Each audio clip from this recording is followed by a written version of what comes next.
ఆంధ్ర తెలంగాణలో తక్కువ ఫీజులతో high quality results ఇస్తున్న ఏకైక సంస్థ తిరుమల్ ఐఏఎస్ ఇన్స్టిట్యూట్. నటి బీజేపీ నేత మాధవిలత ఏడుస్తూ సోషల్ మీడియాలో పెట్టిన ఓ వీడియో వైరల్ అవుతోంది. తన ఆత్మగౌరవంపై దాడి జరిగిందంటూ ఆమె బోరున ఏడ్చేశారు.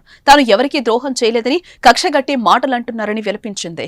ఆడపిల్లగా సింపతి గేమ్ ఆడకుండా మగాడిలా పోరాడుతూనే ఉన్నానని తెలిపారు.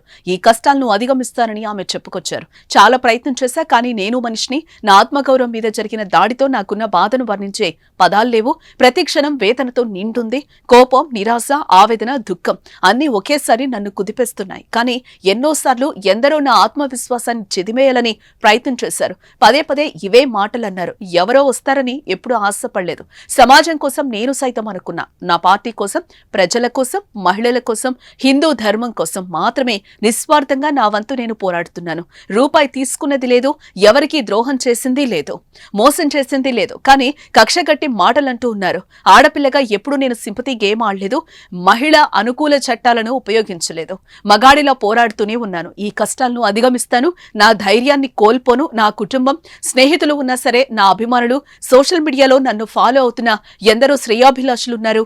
నా బాధని మీతో పంచుకున్నందుకు క్షమించండి.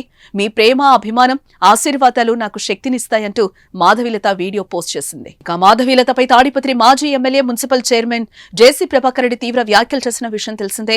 ఆమెకు ఎలాంటి గొప్ప పేరు లేదని వ్యాఖ్యానించారు. దీంతో జేసీ వ్యాఖ్యలపై బీజేపీ నేతలతో పాటు పలువురు ఆగ్రహం వ్యక్తం చేశారు. దాంతో తను ఆ వ్యాఖ్యలు చేయాల్సింది కాదంటూ తన మాటలకు చింతిస్తూ ఆయన మాధవీలతకు క్షమాపణలు చెప్పారు. అయితే తనపై వ్యాఖ్యలు చేసి జేసీ సారీ చెప్పడంపై ఆమె స్పందించారు. నోటికొచ్చింది తిట్టి క్షమాపణలు చెప్తే సరిపోతుందా అని మాధవీలత ప్రశ్నించింది.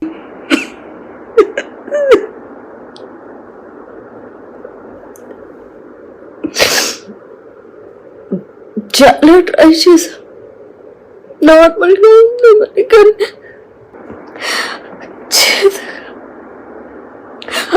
అవ్వట్లేదు.